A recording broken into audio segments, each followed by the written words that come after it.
正在收听故事的你，晚安，我是 Joker。今天我们来讲《柳林中的风声》第7集，穿着洗衣服裙子的逃犯。城堡监狱的地牢里，蛤蟆先生一天比一天没有精神。起初，他每天站在门边发表演说，宣称法官很快就会发现错误，亲自乘马车来道歉。没有任何人理会以后，他改在石墙上写歌，歌名叫做《勇敢高贵的蛤蟆遭受不公》。写到第3段，连自己都觉得有些无聊。一位狱卒的女儿常替父亲送饭。他第一次见到蛤蟆时，这名囚犯则嫌汤太淡，还要求牢房铺上地毯。女孩觉得他自大又可笑，问蛤蟆为什么被关在这里。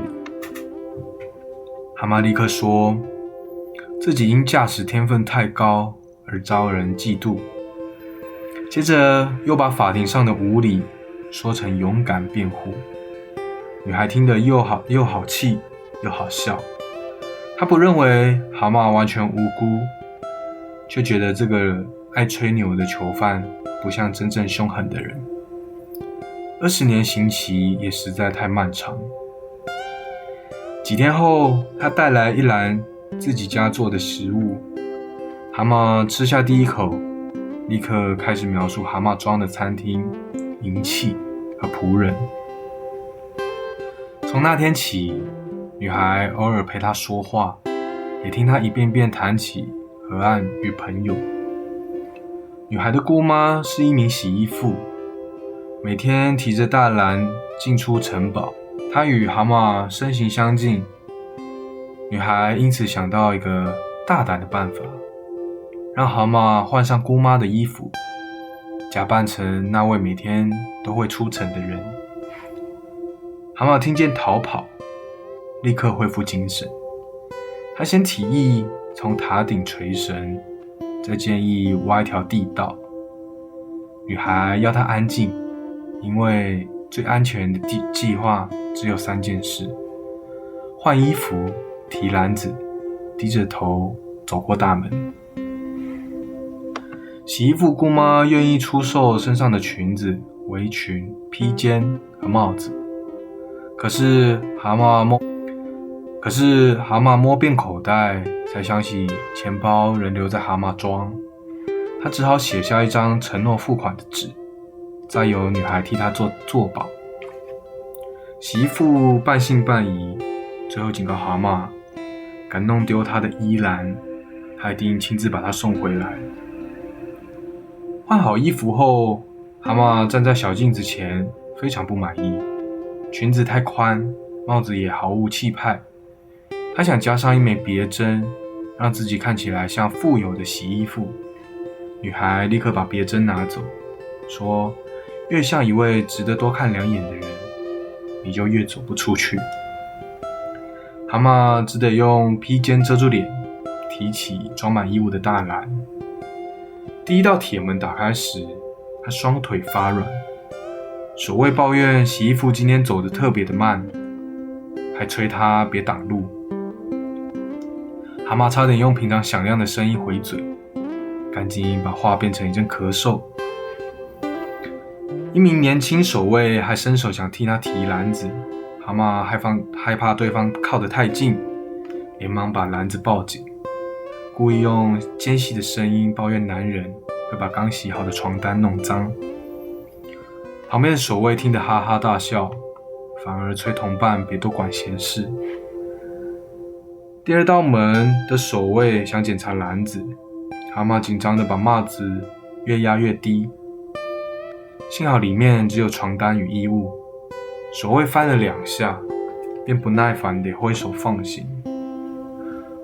穿过最后一座石桥前，蛤蟆牢记女孩的叮咛，没有奔跑，也没有回头，直到城堡高墙被房屋挡住，他才躲进小巷，放下重得要命的衣篮，他自由了。蛤蟆很想立刻买一顿丰盛的早餐，这才再次想起自己身无分文。到了火车站，他对售票员说自己是可怜的洗衣妇，急着回家照顾生病的孩子。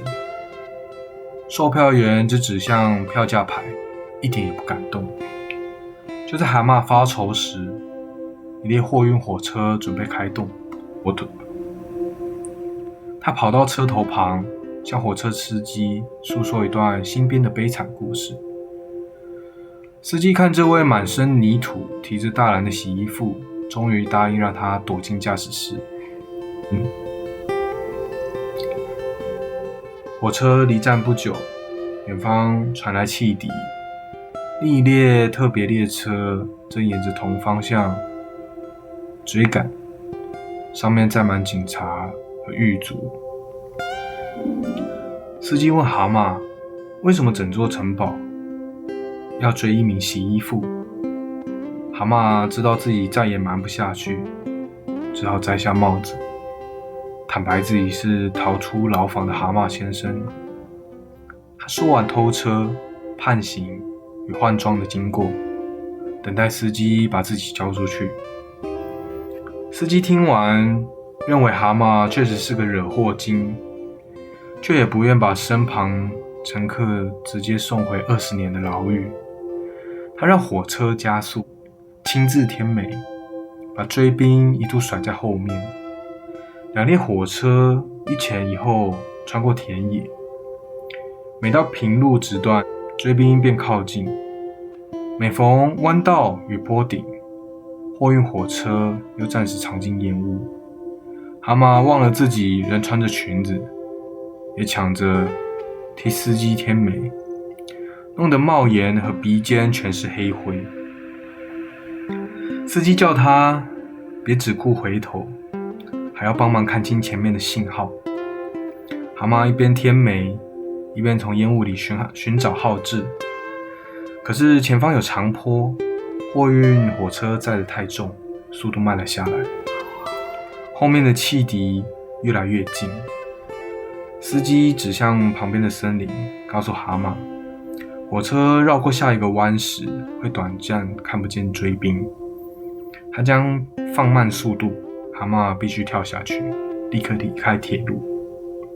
蛤蟆抓着裙子，在车轮轰响声中跳进柔软的草皮。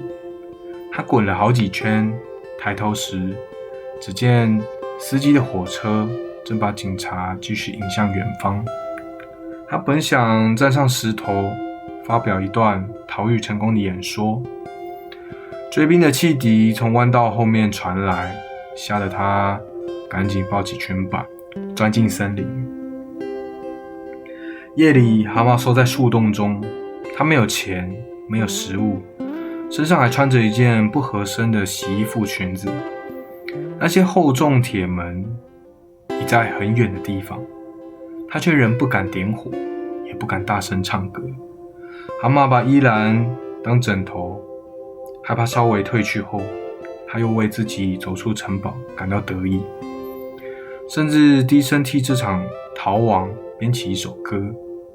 只是森林太黑，没有人能听见他的演唱。柳林中的风声第7集就说到这边，下一集蛤蟆的逃亡暂时留在森林里，秋风将带来一只远方海鼠，让最爱河岸的河鼠也差点背起行囊离开家。我是 Joker， 谢谢你把睡前的这一段时间留给我，愿你今晚能睡个好觉，晚安。